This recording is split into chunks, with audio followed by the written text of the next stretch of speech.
If you're feeling a bit stuck for ways to develop your pupils' chronological understanding, then Alan Hodkinson has some tricks up his sleeve.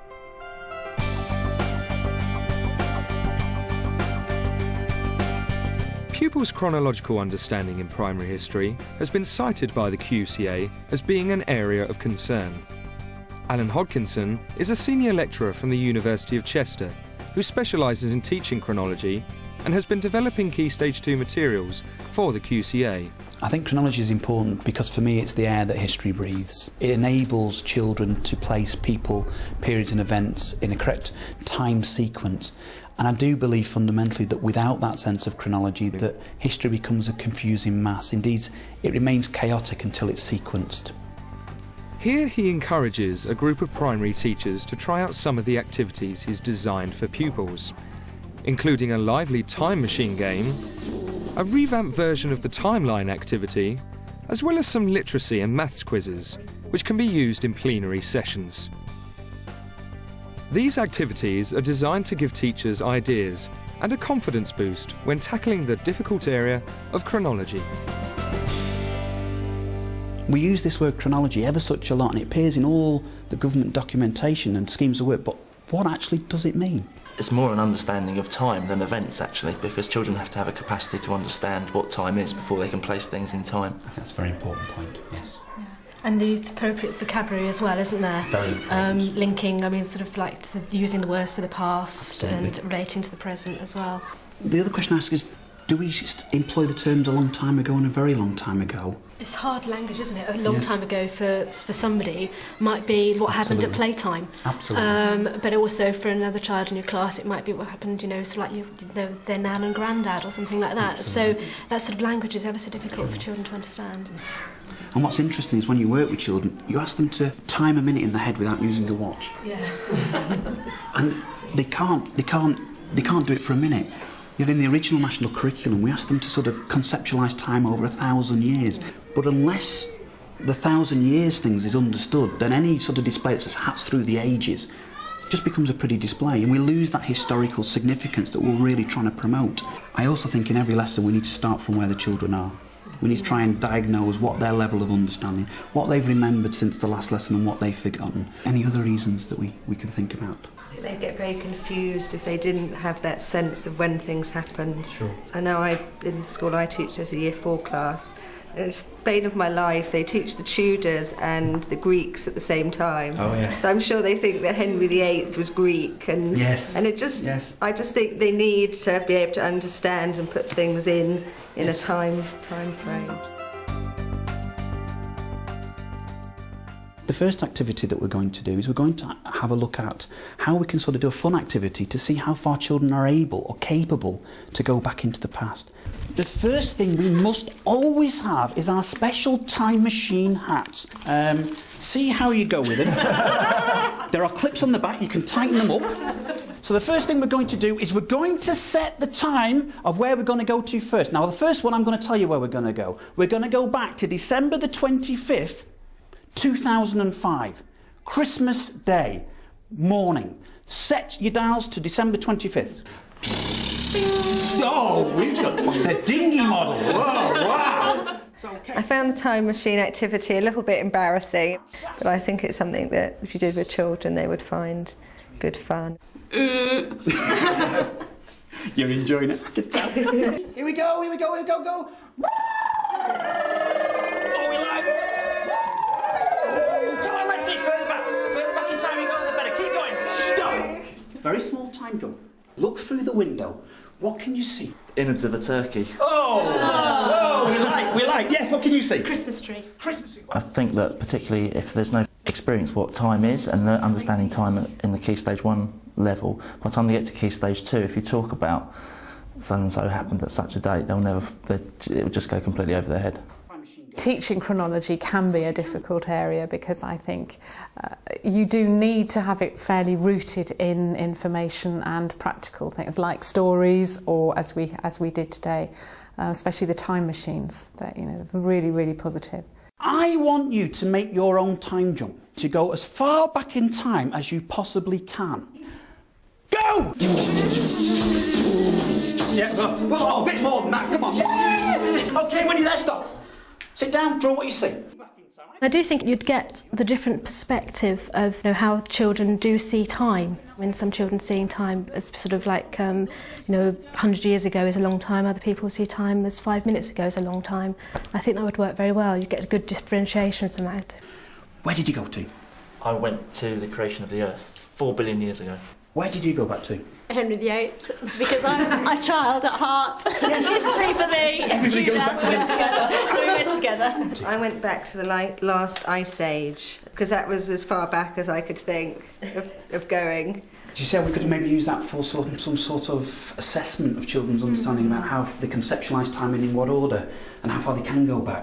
And the time activity is really good because it can be used as an assessment tool. By looking at what the children produce when they've looked out of their time window after their long time jump, we can actually analyse what interests them in history, and that can tell us where we need to pitch our teaching in subsequent lessons. I suppose now what we need to do is sort of unpick this all, to actually see how, from your point of views as primary practitioners, whether this would work. It was a kinesthetic learning activity. Absolutely.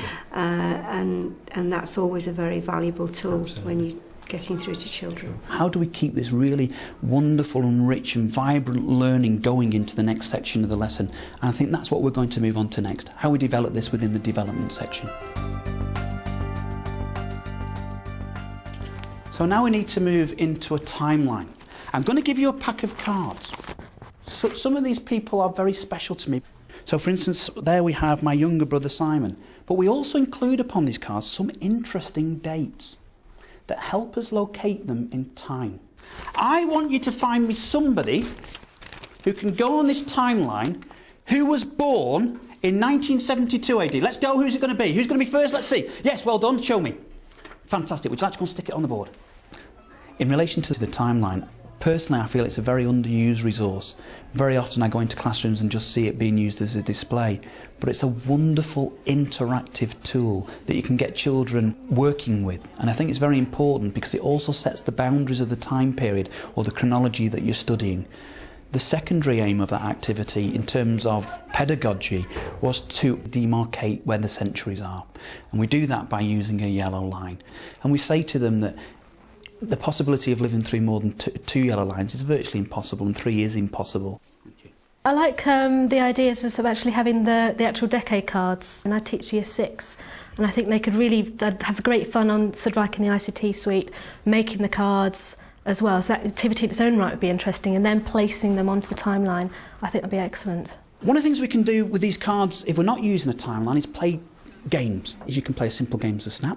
You can then make it more difficult by saying you can have a snap when you see the same card, but you can also have a snap with anybody born just in the 1950s. That also makes a snap. Another idea that I find really useful is to take this large timeline and to put it into your school hall. And maybe once a term, the children bring out their cards that they've made and place them upon the timeline. They can have small timelines in the records of achievement that you stick these pictures in and they take them with them. Or small little time rulers is what I've used to enable them to move forward. Any potential difficulties that you could see with these activities? I mean, you need an awful lot of sets of cards. Absolutely. So and there were a lot of cards there. So yes. In terms of laying them out or children using them, I think that might present some difficulties. And one of the things I would do is that if I was working with children, I would give one to a group of 6 on a table and they lay down. Speed reading them as well. Absolutely. I mean, that you've got to be really careful Absolutely. about that you're actually questioning at the right level too. How would you use them on a yearly basis within your own planning? It'd be nice if it's something that you revisited quite often because that's what will just help the children to learn and see it.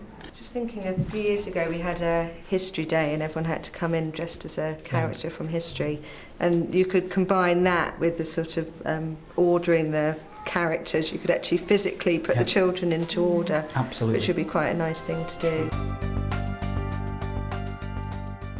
I'm going to ask you some questions and I'd like you to write your answer. This is the first question. What word is used to mean in a period of 10 years? Off you go. What word is used to mean a period of 1,000 years? Number 3. What word was used to mean a period of 100 years? OK, stop, pens down. What word is used to mean a period of 10 years? Decade. I would like you to put these words in order. Millennium, decade, 2 centuries, 2 millennia. It's important within the plenary to have activities that last 2 or 3 minutes that help you to assess the knowledge and understanding that children have developed during the lesson. It's also a time where we can push on children's learning to develop some of the specific temporal vocabulary that children are going to need as a bedrock to their further development of their chronological understanding. If the Vikings came to Britain in 800 AD, let's say, how many years ago is it since that time? And the way I would work it out is this. I would put today's year. What's the other year that we need? When are we saying that the Vikings... 800. OK, so Vikings, 800 AD. Take the line and we're ready to go. Anybody fancy coming out and working that example out? I think you could actually take it further and the children could have questions ready and they could bring questions to the next lesson, and then maybe if they knew something like that was going to happen, they could just say, I've got my question for the quiz. And I think that would be a really good way of the children having ownership over that part of the lesson as well. If King Henry VIII died in 1547 AD, how many years ago was that? Show me how you work that one out. Henry VIII popped with his clogs in 1547 AD, and the difference is 459 years.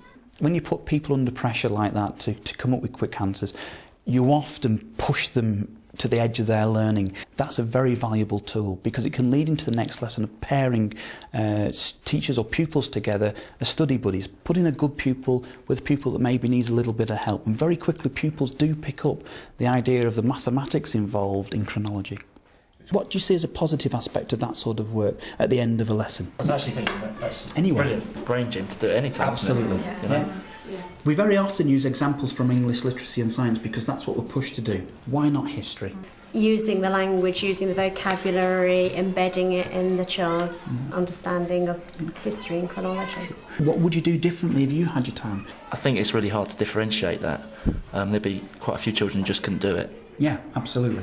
What we find is that the more that you do it, the more that children get used to doing it, the better at it they get. We can use study buddies, pairing children together. If that doesn't work, then we can actually move it into practical apparatus like, as I say, the personal timeline. So you'd actually do questions that are based upon a small timeline, where the child can actually almost count out the years. And because sometimes they don't see it as maths, they see it as history, some of those barriers go down and they start to include themselves. So to finish, I thought I'd finish with a few don'ts and do's. Don't solely rely on descriptive time like the past or like ancient. We all used technical time today and we use it really well. And I think that that does encourage a sense of chronology to develop. And don't leave the learning of chronology to chance. Let's plan it in. Let's audit our schemes. Also, I would say, is use dates where appropriate. Don't be scared of using dates. And finally, employ correct vocabulary at all times. Let's start using it. You know, if we're going to do sums in AD, let's put the AD and BC down. And most importantly, make it fun.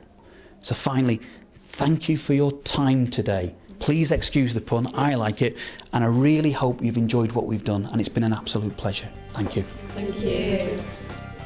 To see some of these activities in practice in a lesson, watch Key Stage 2 History, Teaching Chronology, available to view on the Teachers TV website.